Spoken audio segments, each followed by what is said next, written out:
ಆರಾಧನಾ ಸಮಯ.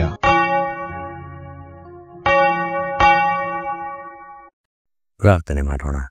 ಪರಿಶುದ್ಧನಾದ ದೇವರೇ, ನಿನ್ನ ನಾಮಕ್ಕೆ ಅನಂತನದ ಸ್ತೋತ್ರವಾಗಲಿ. ಮತ್ತೊಂದು ದಿನ ನಿನ್ನ ಸನ್ನಿಧಿಯಲ್ಲಿ ಕಳೆಯುವ ಹಾಗೆ ನಮ್ಮನ್ನ ಈ ಪರಿಶುದ್ಧವಾದಂಥ ಆರಾಧನೆಯಲ್ಲಿ ಕರೆತಂದಿದ್ದಿ. ನಿನಗೆ ಸ್ತೋತ್ರ ಸ್ವಾಮಿ. ನಿನ್ನ ಪ್ರೀತಿ ನಮ್ಮ ಮೇಲೆ ಅಪಾರವಾಗಿದೆ. ನಿನ್ನ ಪ್ರೀತಿ ನಮ್ಮನ್ನು ಇಲ್ಲಿಯ ತನಕ ನಡೆಸ್ಕೊಂಡು ಬಂದಿದೆ. ನಿನ್ನ ಪ್ರೀತಿ ಈ ಆರಾಧನೆಯಲ್ಲೂ ಸಹ ನಮ್ಮನ್ನು ನಡೆಸ್ಕೊಂಡು ಬರಬೇಕಾಗಿದೆ. ಈ ಆರಾಧನೆಯ ಉದ್ದಗಲಕ್ಕೂ ನಮ್ಮ ಮಧ್ಯದಲ್ಲಿ ನೀನು ತಾನೇ ಪ್ರಸನ್ನನಾಗಿದ್ದು ಈ ಆರಾಧನೆಯನ್ನು ನಡೆಸಿಕೊಡಬೇಕೆಂದಾಗಿ ಕೇಳಿಕೊಳ್ಳುತ್ತೇವೆ ಸ್ವಾಮಿ. ಈ ಆರಾಧನೆಯ ಮೂಲಕ ನಿನ್ನನ್ನು ಇನ್ನೂ ಹೆಚ್ಚಾಗಿ ಅರಿತುಕೊಂಡು ತಿಳಿದುಕೊಂಡು ನಿನ್ನಲ್ಲಿಯೇ ನಮ್ಮ ಜೀವಿತಗಳನ್ನು ಕಳೆಯುವ ಹಾಗೆ ಈ ಆರಾಧನೆಯು ನಮಗೆ ಆಶೀರ್ವಾದವನ್ನು ತರುವಂಥದ್ದಾಗಿರಲಿ. ನೀನು ತಾನೇ ಈ ಆರಾಧನೆಯಲ್ಲಿ ಹಾಡುಗಳ ಮೂಲಕ, ವಾಕ್ಯದ ಮೂಲಕ ನಮ್ಮೊಡನೆ ಮಾತನಾಡಬೇಕೆಂಬುದಾಗಿ ಕೇಳಿಕೊಳ್ತೇವೆ. ಯೇಸುವಿನ ಹೆಸರಿನಲ್ಲಿ ಪ್ರಾರ್ಥನೆಯನ್ನು ಬೇಡಿ ಹೊಂದಿದ್ದೇವೆ. ಆಮೆನ್. ನಮ್ಮ ಈ ಪರಿಶುದ್ಧವಾದ ಆರಾಧನೆಯನ್ನ ಆರಂಭ ಮಾಡುವ ಹಾಗೆ ಆರಂಭದ ಸಂಗೀತವನ್ನ ಹಾಡಿಕೊಳ್ಳೋಣ.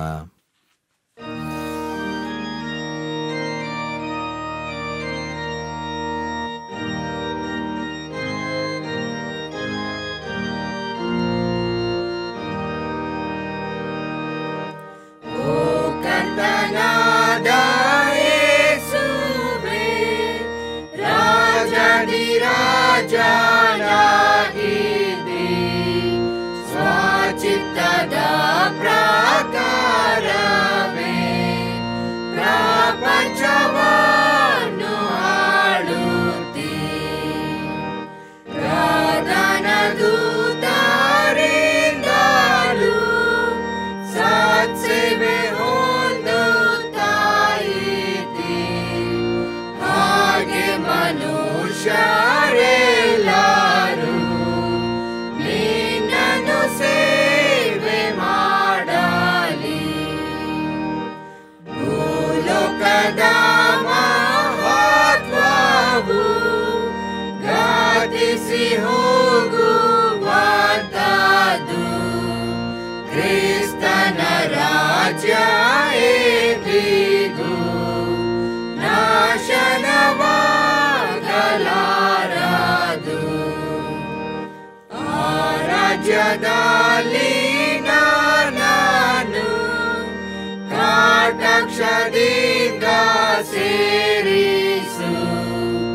ಓ ಯೇಸು, ನಿನ್ನ ಜನರು ಯಾವಾಗ್ಯೂ ಭಾಗ್ಯವಂತರು.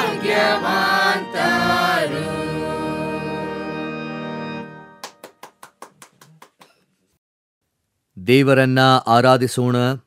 ಆರಾಧನಾ ಕ್ರಮ ಪುಸ್ತಕ 3ನೇ ವಿಧಾನದ ಮೊದಲನೆಯ ಭಾಗವನ್ನು ಅನುಸರಿಸೋಣ. ಆರಾಧನೆಯ ಕ್ರಮ ಪುಸ್ತಕ 3ನೇ ವಿಧಾನದ ಮೊದಲನೆಯ ಭಾಗವನ್ನು ಅನುಸರಿಸೋಣ. ಕೃತಜ್ಞತಾ ಸ್ತುತಿಯೊಡನೆ ಆತನ ಮಂದಿರ ದ್ವಾರಗಳಿಗೂ, ಕೀರ್ತನೆಯೊಡನೆ ಆತನ ಅಂಗಳಗಳಿಗೂ ಬನ್ನಿರಿ. ಆತನ ಉಪಕಾರ ಸ್ಮರಿಸಿರಿ, ಆತನ ನಾಮವನ್ನು ಕೊಂಡಾಡಿರಿ. ಕರ್ತನು ಒಳ್ಳೆಯವನು, ಆತನ ಕೃಪೆಯು ಯುಗಯುಗಕ್ಕೂ, ಆತನ ಸತ್ಯತೆಯು ತಲಾಂತರಕ್ಕೂ ಇರುವವು. ಬನ್ನಿರಿ, ನಮ್ಮ ನಿರ್ಮಾಣಿಕನಾದ ಕರ್ತನಿಗೆ ಸಾಷ್ಟಾಂಗವೆರಗಿ ಆರಾಧಿಸೋಣ. ಆತನು ನಮ್ಮ ದೇವರು, ನಾವು ಆತನು ಪಾಲಿಸುವ ಪ್ರಜೆಯು, ಆತನ ಕೈಗಳಿರುವ ಹಿಂಡು ಆಗಿದ್ದೇವೆ. ಕರ್ತನ ಪರ್ವತವನ್ನ ಹತ್ತತಕ್ಕವನು ಯಾರು? ಆತನ ಪವಿತ್ರ ಸ್ಥಾನದಲ್ಲಿ ನಿಲ್ಲುವುದಕ್ಕೆ ಎಂತವನು ಯೋಗ್ಯನು? ಯಾವನು ಅಯೋಗ್ಯ ಕಾರ್ಯಗಳಲ್ಲಿ ಮನಸ್ಸಿಡದೆ, ಮೋಸ ಪ್ರಮಾಣ ಮಾಡದೆ, ಶುದ್ಧ ಹಸ್ತವೂ ನಿರ್ಮಲ ಮನಸ್ಸು ಉಳ್ಳವನಾಗಿದ್ದಾನೋ ಅವನೇ. ಕರ್ತನಾದ ನಮ್ಮ ದೇವರು ಕರುಣಿಸುವವನು, ಕ್ಷಮಿಸುವವನು ಆಗಿದ್ದಾನೆ. ನಾವು ಆತನಿಗೆ ತಿರುಗಿ ಬಿದ್ದೆವಲ್ಲ. ಕರ್ತನಾದ ನಮ್ಮ ದೇವರ ಮಾತನ್ನ ಕೇಳಲಿಲ್ಲ. ತನ್ನ ಸೇವಕರಾದ ಪ್ರವಾದಿಗಳ ಮೂಲಕ ನಮಗೆ ಗೊತ್ತು ಮಾಡಿದ ಧರ್ಮ ಮಾರ್ಗದಲ್ಲಿ ನಡೆಯಲಿಲ್ಲ. ಕುಗ್ಗಿದ ಮನಸ್ಸೇ ದೇವರಿಗೆ ಇಷ್ಟಯಜ್ಞ. ದೇವರೇ ಪಶ್ಚಾತ್ತಾಪದಿಂದ ಜಜ್ಜಿ ಹೋದ ಮನಸ್ಸನ್ನು ನೀನು ತಿರಸ್ಕರಿಸುವುದಿಲ್ಲ. ಯೇಸು ಇಂತೆಂದನು, ಎಲೆ ಕಷ್ಟಪಡುವವರೇ, ಹೊರೆ ಹೊತ್ತವರೇ, ನೀವೆಲ್ಲರೂ ನನ್ನ ಬಳಿಗೆ ಬನ್ನಿರಿ, ನಾನು ನಿಮಗೆ ವಿಶ್ರಾಂತಿ ಕೊಡುವೆನು.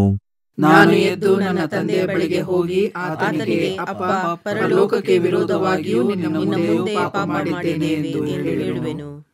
ಒಟ್ಟಾಗಿ, ಕರ್ತನೇ, ನನ್ನ ಶರಣನೇ, ನನ್ನ ವಿಮೋಚಕನೇ, ನನ್ನ ಮಾತುಗಳು, ನನ್ನ ಹೃದಯದ ಧ್ಯಾನವು ನಿನಗೆ ಸಮರ್ಪಕವಾಗಿರಲಿ. ದೇವರನ್ನ ಸ್ತುತಿಸುವ ಹಾಗೆ ಸಂಕೀರ್ತನೆಯನ್ನ ಹಾಡಿಕೊಳ್ಳೋಣ.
ಕಾಲವೆಲ್ಲ ಕೃಪೆ ಯಾವರಿಸಿರುವುದಲ್ಲ,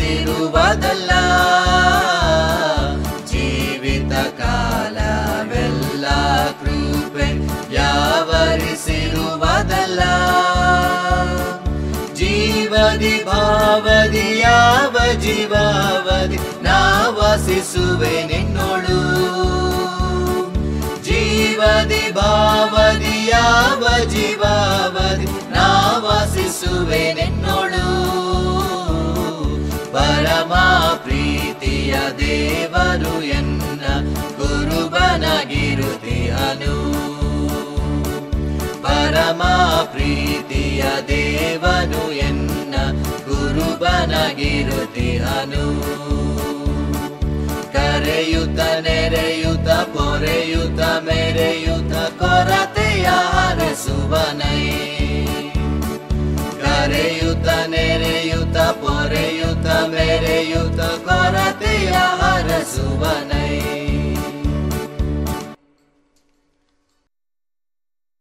ದೇವರ ವಾಕ್ಯ ಸಂದೇಶವನ್ನು ಕೇಳುವುದಕ್ಕಿಂತ ಮುಂಚೆ ಪ್ರಾರ್ಥಿಸೋಣ. ನಿನ್ನ ವಾಕ್ಯವನ್ನು ಕೇಳುವಂಥ ಸಮಯ ನಮ್ಮ ಕೂಡ ಮಾತಾಡು, ನಮ್ಮ ಕಿವಿಗಳನ್ನು ತೆರೆಯ ಮಾಡು, ನಮ್ಮ ಹೃದಯವನ್ನು ಮೃದು ಮಾಡು. ಆಮೇನ್. ಈ ದಿನದ ಸ್ವಲ್ಪ ಹೊತ್ತಿನ ಧ್ಯಾನಕ್ಕಾಗಿ ನಮಗೆ ಕೊಟ್ಟಿರುವಂತಹ ಶೀರ್ಷಿಕೆ ಯುನೈಟೆಡ್ ಇನ್ ಲವ್, ಪ್ರೀತಿಯಲ್ಲಿ ಒಂದಾಗಿರಿ. ಪ್ರೀತಿ ಎಲ್ಲವನ್ನ ಸಹಿಸುವಂಥದ್ದನ್ನ ನಾವು ಕೊರಿಂಥ ಮೊದಲನೆಯ ಪತ್ರಿಕೆ 13ನೇ ಅಧ್ಯಾಯದಲ್ಲಿ ಕಾಡ್ತೇವೆ. ಪ್ರೀತಿಯ ಶ್ರೇಷ್ಠತೆಯನ್ನ ನಾವು ಅಲ್ಲಿ ನೋಡ್ತೇವೆ. ಪ್ರೀತಿ ಏನನ್ನೆಲ್ಲ ಮಾಡುತ್ತದೆ ಅನ್ನುವಂಥದ್ದು ನಮಗೆ ಗೊತ್ತಿದೆ. ಈ ದಿನದ ಶೀರ್ಷಿಕೆ ಹೇಳುವಂಥದ್ದು, ಈ ಪ್ರೀತಿಯ ಮೂಲಕ ನೀವು ನಾನು ಒಂದಾಗಿರಬೇಕು. ನಮ್ಮಲ್ಲಿ ಅನೇಕ ವಿಭಜನೆಗಳು, ಅನೇಕ ಮನಸ್ತಾಪಗಳು, ಅನೇಕ ವೈಮನಸ್ಸುಗಳು ಇರ್ತವೆ. ಇದೆಲ್ಲದರ ಮಧ್ಯದಲ್ಲಿ ದೇವರ ಪ್ರೀತಿಯು ನಿನ್ನ ನಡುವಲ್ಲಿ ಕೆಲಸ ಮಾಡಬೇಕಾಗಿದೆ ಅನ್ನುವಂತಹ ಒಂದು ತಾತ್ಪರ್ಯವನ್ನು ಹೊತ್ತು ಈ ದಿನದ ಶೀರ್ಷಿಕೆ ನನ್ನೊಡನೆ ನಿನ್ನೊಡನೆ ಮಾತನಾಡುವಂಥದ್ದು ಆಗಿರ್ತದೆ. ಈ ದಿನಕ್ಕೆ ಕೊಟ್ಟಿರುವಂಥ 3 ವೇದ ಭಾಗಗಳು ನಮ್ಮನ್ನ ಇದೇ ದಾರಿಯಲ್ಲಿ ನಡೆಸುವಂಥದ್ದಾಗಿರ್ತದೆ. ಧರ್ಮೋಪದೇಶ ಕಾಂಡ 4ನೇ ಅಧ್ಯಾಯ ಮೊದಲ 10 ವಚನಗಳು ನಮಗೆ ಹೇಳುವಂಥದ್ದು, ನೀವು ದೇವರನ್ನ ಪ್ರೀತಿ ಮಾಡ್ತೀರಾ, ಅಲ್ಲಿಗೆ ನೀವು ದೇವರ ಆಜ್ಞೆಗಳನ್ನ ಕೈಕೊಂಡು ನಡೆಯಬೇಕಾಗಿದೆ ಅನ್ನುವಂಥದ್ದನ್ನ ಸ್ಪಷ್ಟವಾಗಿ ನಮಗೆ ಆ ವೇದ ಭಾಗದಲ್ಲಿ ತೋರ್ಪಡಿಸುತ್ತದೆ. ಧರ್ಮೋಪದೇಶ ಕಾಂಡ 4ನೇ ಅಧ್ಯಾಯ 6ನೇ ವಚನ ಇರುತ್ತೆ, ಇವುಗಳನ್ನು ಅಂದರೆ ನಾನು ನಿಮಗೆ ಕೊಟ್ಟಂತಹ ಆಜ್ಞಾ ವಿಧಿಗಳನ್ನ ಕೈಕೊಂಡು ಅನುಸರಿಸಿರಿ. ಈ ಪ್ರೀತಿ ಅನ್ನುವಾಗ ಸರ್ವತೋಮುಖವಾಗಿ it is an action word. ಕೇವಲ ಬಾಯಿ ಮಾತಿನಲ್ಲಿ ಹೇಳುವಂಥದ್ದಲ್ಲ, ಕಾರ್ಯರೂಪದ ಮೂಲಕ ತೋರಿಸುವಂಥದ್ದು ಪ್ರೀತಿಯಾಗಿರ್ತದೆ. ಅದರಲ್ಲೂ ಸತ್ಯವೇದದಲ್ಲಿರುವಂಥ ಪ್ರೀತಿ ನಮ್ಮೆಲ್ಲರಿಂದ ಹೆಚ್ಚನ್ನ ಅಪೇಕ್ಷಿಸುವಂಥದ್ದಾಗಿರ್ತದೆ. ಹಾಗಾಗಿ ಆ ಪ್ರೀತಿ ಕಾರ್ಯದ ಮೂಲಕವೇ ಮಾತ್ರ ತೋರಿಸುವುದಕ್ಕೆ ಸಾಧ್ಯ. ಇಷ್ಟು ಮಾತ್ರವೇ ಅಲ್ಲ, ಯೋಹಾನನ ಸುವಾರ್ತೆ 15ನೇ ಅಧ್ಯಾಯ 14ನೇ ವಚನದಲ್ಲೂ ಇದೇ ಹೇಳುವಂಥದ್ದು, ನಾನು ನಿಮಗೆ ಕೊಟ್ಟ ಆಜ್ಞೆಗಳಿಗೆ ಸರಿಯಾಗಿ ನಡೆದರೆ ನೀವು ನನ್ನ ಸ್ನೇಹಿತರು. ನಮಗೆ ಒಂದು ರೀತಿಯಲ್ಲಿ ಪ್ರಮೋಷನ್ ಸಿಗ್ತ ಹಾಗೆ ನಾವು ಆತನ ಆಜ್ಞೆಗಳನ್ನು ಕೈಕೊಂಡು ನಡೆಯಬೇಕಾಗಿದೆ. ಯೋಹಾನ 15:10ರಲ್ಲೂ ನಾನು ನನ್ನ ತಂದೆಯ ಆಜ್ಞೆಗಳನ್ನು ಕೈಕೊಂಡು ನಡೆದು ಆತನ ಪ್ರೀತಿಯಲ್ಲಿ ನೆಲೆಗೊಂಡಿರುವ ಹಾಗೆ ನೀವು ನನ್ನ ಆಜ್ಞೆಗಳನ್ನು ಕೈಕೊಂಡು ನಡೆದರೆ ನನ್ನ ಪ್ರೀತಿಯಲ್ಲಿ ನೆಲೆಗೊಂಡಿರುವಿರಿ. ಮೊದಲನೆಯದಾಗಿ ಲವ್ ಅದು ಒಂದು ಕಮ್ಯಾಂಡ್ಮೆಂಟ್ ಆಗಿದ್ರೆ, ಆ ಕಮ್ಯಾಂಡ್ಮೆಂಟನ್ನು ನಾವು ಪೂರೈಸುವಂಥದ್ದು ಆತನ ಆಜ್ಞಾ ವಿಧಿಗಳನ್ನು ಅನುಸರಿಸುವುದರ ಮೂಲಕ. ನಾವು ನಮ್ಮಿಂದ ಒಂದು ಕಾರ್ಯವನ್ನು ಮಾಡುವುದರ ಮೂಲಕ ನಾನು ದೇವರ ಮೇಲೆ ಪ್ರೀತಿ ಇಟ್ಟಿದ್ದೇನೆ ಅನ್ನುವಂಥದ್ದು ಖಾತ್ರಿ ಆಗ್ತದೆ. ಇದು ನಮ್ಮ ಸಾಮಾನ್ಯ ಬದುಕಿನಲ್ಲೂ ಸಹಜ. ಯಾಕೆಂದ್ರೆ ನಾವು ಯಾರನ್ನಾದ್ರೂ ಪ್ರೀತಿ ಮಾಡಿದ್ರೆ ಅವ್ರಿಗೋಸ್ಕರ ಏನನ್ನೆಲ್ಲ ಮಾಡ್ತೀವಿ, ಅದನ್ನ ಇಲ್ಲಿ ಆತನ ಆಜ್ಞೆಗಳನ್ನು ಕೈಕೊಂಡು ನಡೆಯುವುದರ ಮೂಲಕ ತೋರಿಸಬೇಕಾಗಿದೆ. ಎರಡನೇದಾಗಿ love is through selfless sacrifice. ನಾವು ಕೊರೆತ ಮೊದಲನೇ ಪತ್ರಿಕೆ 1ನೇ ಅಧ್ಯಾಯ 10ರಿಂದ 18ನೇ ವಚನದಲ್ಲಿ ನೋಡುವಾಗ ಪೌಲನು ಇಲ್ಲಿ ಅನೇಕ ಪ್ರಶ್ನೆಗಳನ್ನು ಕೇಳ್ತಾನೆ. ನೀವು ಅನೇಕ ಭಾಗಗಳಾಗಿ ಹೋಗಿದ್ದೀರಾ, ನಾನು ಅಪೊಲ್ಲೋಸನವನು, ನಾನು ಪೌಲನವನು, ನಾನು ಕೇಫನವನು ಎಂಬುದಾಗಿ ನೀವು ಭಾಗಗಳಾಗಿ ಹೋಗಿದ್ದೀರಾ. ಆದರೆ ನಿಮಗೋಸ್ಕರ ಪ್ರಾಣ ಕೊಟ್ಟದ್ದು ಯಾರು? ನಿಮಗೋಸ್ಕರ ಶಿಲುಬೆಯನ್ನ ಹತ್ತಿದ್ದು ಯಾರು? ಕ್ರಿಸ್ತನು ವಿಭಾಗವಾಗಿದ್ದಾನೋ. ಅಲ್ಲಿಗೆ ಪ್ರೀತಿ ಅನ್ನುವಾಗ ಈ ಪ್ರೀತಿಯಲ್ಲಿ ದೇವರು ತನ್ನನ್ನೇ ಸಂಪೂರ್ಣವಾಗಿ ಅರ್ಪಿಸಿಕೊಟ್ಟಂತಹ ಅಂಶ ಮೇಲೆ ನಮಗೆ ಎದ್ದು ಕಾಣಿಸ್ತದೆ. ಹಾಗಾಗಿ ನಾವು ತಿಳಿದುಕೊಳ್ಳಬೇಕಾಗಿರುವುದು ಇದು, ಪ್ರೀತಿ ಯಾವುದೇ ರೀತಿಯಾದಂಥ ಸ್ವ ಆಲೋಚನೆ, ಸ್ವಾರ್ಥ ಮನೋಭಾವ ಇಲ್ಲದೇ ಇರುವಂಥ ತ್ಯಾಗದ ಮೂಲಕ ನಮಗೆ ದೊರೆತಿದೆ. ಅಲ್ಲಿಗೆ ನಾವು ಸಹ ಒಬ್ಬರನ್ನ ಒಬ್ಬರು ಅದೇ ರೀತಿಯಲ್ಲಿ ಪ್ರೀತಿ ಮಾಡಬೇಕಾಗಿದೆ. ಇದು ನಮಗೆ ಆ ಪ್ರೀತಿ ಹೇಳಿಕೊಡುವಂಥದ್ದಾಗಿರ್ತದೆ. ಈ ಪ್ರೀತಿ ನನ್ನಲ್ಲಿ ನಿಮ್ಮಲ್ಲಿ ಇರುವುದಾದರೆ ಅದು ನಮ್ಮನ್ನ ಒಂದಾಗಿ ಇಡುವಂಥದ್ದಾಗಿರ್ತದೆ. ಮೂರನೇದಾಗಿ love is expressed through proclaiming God. ಪೌಲನು ಹೇಳ್ತಾನೆ, ನಾನಿಲ್ಲಿ ದೀಕ್ಷಾಸ್ನಾನ ಮಾಡ್ಸಕ್ಕೆ ಬಂದಿಲ್ಲ, ಬದಲಾಗಿ ಆತನ ವಾಕ್ಯವನ್ನು ಸಾರುವುದಕ್ಕೆ. ಆತನ ವಾಕ್ಯ ಪ್ರೀತಿಯಿಂದ ತುಂಬಿದೆ. ಆ ಪ್ರೀತಿಯನ್ನು ಸಾರುವಂಥ ಹಂಗಿನಲ್ಲಿ ನಾವಿದ್ದೇವೆ. ಅದು ನಮ್ಮ ಮಾತುಗಳ ಮೂಲಕವೂ ಆಗಿರಬೇಕು, ನಮ್ಮ ಕ್ರಿಯೆಗಳ ಮೂಲಕವೂ ಅದು ಆಗಿರಬೇಕು. ನಾಲ್ಕನೆಯದಾಗಿ ಪ್ರೀತಿ ಎಲ್ಲ ಎಲ್ಲೆಗಳನ್ನು, ಹಿತಿ ಮಿತಿಗಳನ್ನು ಮೀರಿ ಹೋಗುವಂಥದ್ದು ಆಗಿರ್ತದೆ. ಯೋಹಾನನ ಸುವಾರ್ತೆ 15, 12, 13. ಪ್ರಾಣವನ್ನು ಸ್ನೇಹಿತರಿಗೋಸ್ಕರ ಕೊಡುವ ಪ್ರೀತಿಗಿಂತ ಹೆಚ್ಚಿನ ಪ್ರೀತಿಯು ಯಾವುದೂ ಇಲ್ಲ. ಸ್ವಂತ ಪ್ರಾಣವನ್ನ ಸ್ನೇಹಿತರಿಗೋಸ್ಕರ ಕೊಡುವಂಥ ಪ್ರೀತಿ, ಅಲ್ಲಿಗೆ ಯಾವುದೇ ಹಿತಿ ಮಿತಿಗಳು ಈ ಪ್ರೀತಿಗೆ ಇಲ್ಲ. ಇದು ಅಗಾಪೆ, ಅಂದರೆ ಯಾವುದೇ ಕಾರಣಗಳಿಲ್ಲದೆ, ಯೋಗ್ಯತೆ ಇಲ್ಲದೆ ಹೋದಾಗ್ಯೂ, ಅರ್ಹತೆ ಇಲ್ಲದೆ ಹೋದಾಗ್ಯೂ ಮಾಡುವಂಥ ಪ್ರೀತಿ ದೇವರ ಪ್ರೀತಿ. ಅಲ್ಲಿಗೆ ಈ ಪ್ರೀತಿ ನನ್ನನ್ನ ನಿನ್ನನ್ನ ಒಂದಾಗಿಟ್ಟಿದೆಯಾ, ನಿನ್ನನ್ನು ನಮ್ಮ ಆತ್ಮಿಕ ಜೀವಿತಗಳಲ್ಲಿ ದೃಢವಾಗಿಟ್ಟಿದೆಯಾ ಅನ್ನುವಂಥ ಪ್ರಶ್ನೆಯನ್ನು ನಾವು ಹಾಕಿಕೊಳ್ಳಬೇಕಾಗಿದೆ. 5ನೇದಾಗಿ, ಈ ಒಂದು ಪ್ರೀತಿ ನಮಗೆ ಮಾದರಿಯನ್ನು ತೋರಿಸಿದೆ ಹಾಗೂ ಒಂದು ಬೆಂಚ್ ಮಾರ್ಕನ್ನು ಸೆಟ್ ಮಾಡಿದೆ. ಯೋಹಾನನ ಸುವಾರ್ತೆ 15:16, ನೀವು ನನ್ನನ್ನು ಆರಿಸಿ ತೆಗೆದುಕೊಂಡಿಲ್ಲ, ನಾನು ನಿಮ್ಮನ್ನು ಆರಿಸಿ ತೆಗೆದುಕೊಂಡಿದ್ದೇನೆ. ಅದೇ ಯೋಹಾನನ ಮೊದಲನೇ ಪತ್ರಿಕೆ 4ನೇ ಅಧ್ಯಾಯ 19ನೇ ವಚನವನ್ನು ನಾವು ಕಾಣುವುದೇ ಆದರೆ, ದೇವರು ಮೊದಲು ನಮ್ಮನ್ನು ಪ್ರೀತಿಸಿದ್ದರಿಂದ ನಾವು ಪ್ರೀತಿಸುತ್ತೇವೆ. ಯೋಹಾನನ ಮೊದಲನೇ ಪತ್ರಿಕೆ 4ನೇ ಅಧ್ಯಾಯ 19ನೇ ವಚನ, ದೇವರು ಮೊದಲು ನಮ್ಮನ್ನು ಪ್ರೀತಿಸಿದ್ದರಿಂದ ನಾವು ಪ್ರೀತಿಸುತ್ತೇವೆ. ಅದಕ್ಕೋಸ್ಕರ ದೇವರು ನಮ್ಮನ್ನು ಆರಿಸಿ ತೆಗೆದುಕೊಂಡಿದ್ದಾನೆ. ನಿಮ್ಮ ಪ್ರೀತಿ ಅಷ್ಟು ನಿಷ್ಕಪಟವಾಗಿರಬೇಕು, ಅಷ್ಟು ವಿಶಾಲವಾಗಿರಬೇಕು. ನಾನು ಇನ್ನೊಬ್ಬರನ್ನ ಪ್ರೀತಿ ಮಾಡುವಾಗ ಸ್ವತಃ ದೇವರ ಪ್ರೀತಿಯನ್ನೇ ಪ್ರತಿಬಿಂಬಿಸುವಂಥವನು ಆಗಿರುತ್ತೇನೆ. ಆ ಪ್ರೀತಿಗೋಸ್ಕರ ದೇವರು ನಮ್ಮನ್ನ ಆರಿಸಿ ತೆಗೆದುಕೊಂಡಿದ್ದಾನೆ. Set a benchmark. ನಾವು ಹೇಗೆ ಪ್ರೀತಿ ಮಾಡಬೇಕು, ಯಾವ ರೀತಿಯಲ್ಲಿ ನಮ್ಮಿಂದ ಇತರರಿಗೆ ಹಾಗೂ ದೇವರಿಗೂ ಪ್ರೀತಿ ಹೋಗಬೇಕು ಎಂಬುದಾಗಿ ಆತನು ಈಗಾಗಲೇ ಒಂದು ಅಳತೆ ಕೋಲನ್ನ ಅಳೆದಿದ್ದಾನೆ. ನಮಗೆ ಈಗಾಗಲೇ ಒಂದು ಬೆಂಚ್ ಮಾರ್ಕ್ ಇದೆ, ಹೇಗೆ ನಾವು ಒಬ್ಬರನ್ನೊಬ್ಬರು ಹಾಗೂ ದೇವರನ್ನ ಪ್ರೀತಿ ಮಾಡಬೇಕೆಂದು. ಹಾಗೂ 6ನೇದಾಗಿ, ಈ ಪ್ರೀತಿ ಯಾವಾಗಲೂ ನಾವು ಕೊಡುವಂತಹ ಫಲಗಳ ಮೂಲಕ ಅದು ತೋರಿಸುವಂಥದ್ದಾಗಿರ್ತದೆ. ವಾಕ್ಯ ಹೇಳುವಂಥದ್ದು, ನೀವು ಹೊರಟು ಹೋಗಿ ಫಲ ಕೊಡುವವರಾಗಬೇಕೆಂತಲೂ ನೀವು ಕೊಡುವ ಫಲವು ನಿಲ್ಲುವಂಥದ್ದಾಗಿರಬೇಕೆಂತಲೂ ನಿಮ್ಮನ್ನ ನೇಮಿಸಿದ್ದೇನೆ. This is why we are called. ಏನಂತೆ, ನಮ್ಮ ಫಲ ಕೇವಲ ಫಲವಾಗಿ ಅಲ್ಲ, ಅದು ನಿಲ್ಲುವಂತಹ ಫಲವಾಗಿರಬೇಕಂತೆ.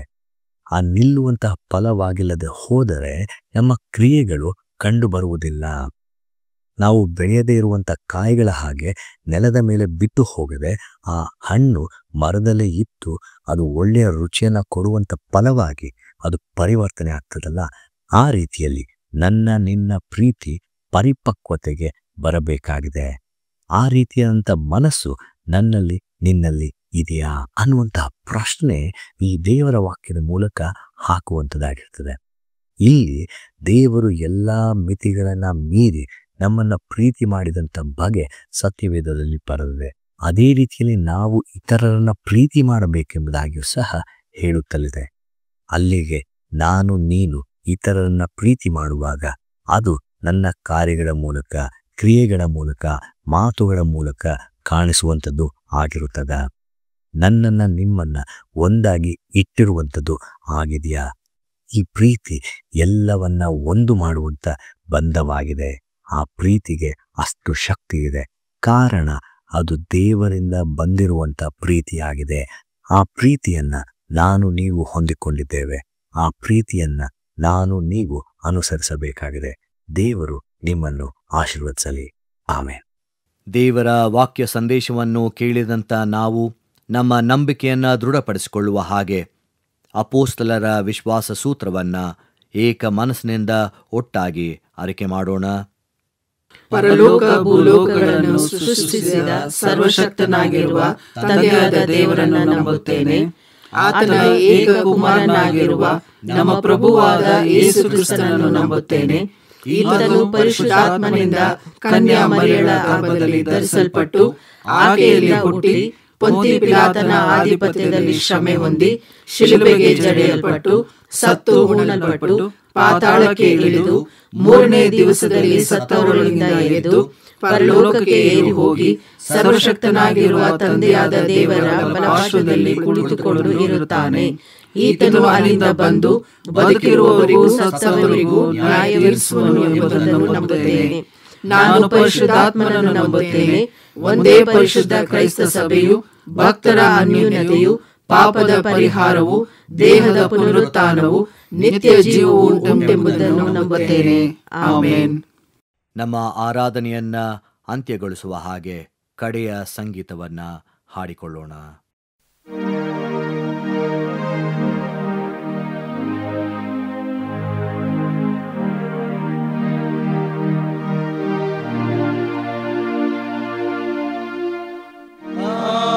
I am ಮಿತ್ರ ನಮಗೀಗ ಸಿಕ್ಕಿದ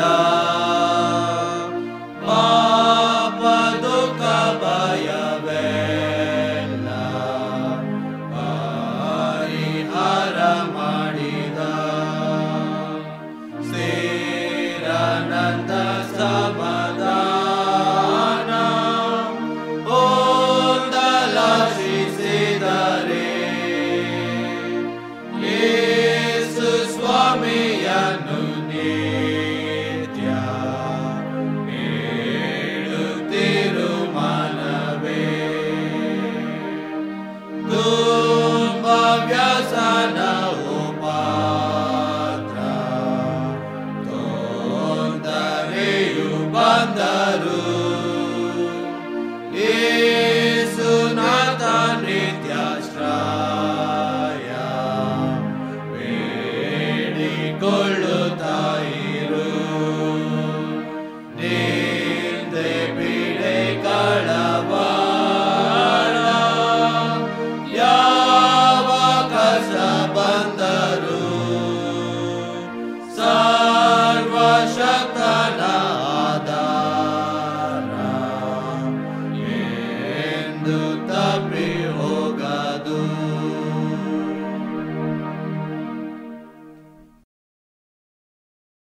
ಪ್ರಾರ್ಥನೆ ಮಾಡೋಣ. ಪ್ರೀತಿಯಲ್ಲಿ ಒಂದಾಗಿರಬೇಕೆಂದು ನಮ್ಮನ್ನು ಕರೆದಾತ ಕರ್ತನೆ, ನೀನು ನಮ್ಮನ್ನು ಪ್ರೀತಿಸಿದ ಕಾರಣದಿಂದ ನಾವು ಇತರರನ್ನ ಪ್ರೀತಿಸುವ ಹಾಗೆ ನಮ್ಮನ್ನು ಈ ಲೋಕದಲ್ಲಿ ನೇಮಿಸಿದ್ದಿ. ನಾವು ನಿನ್ನನ್ನು ಆರಿಸಿ ತೆಗೆದುಕೊಂಡಿಲ್ಲ, ಬದಲಾಗಿ ನೀನು ನಮ್ಮೆಲ್ಲರನ್ನ ಆರಿಸಿ ತೆಗೆದುಕೊಂಡಿದ್ದೆ. ಅದು ಒಂದು ಉದ್ದೇಶದ ಸಲುವಾಗಿ.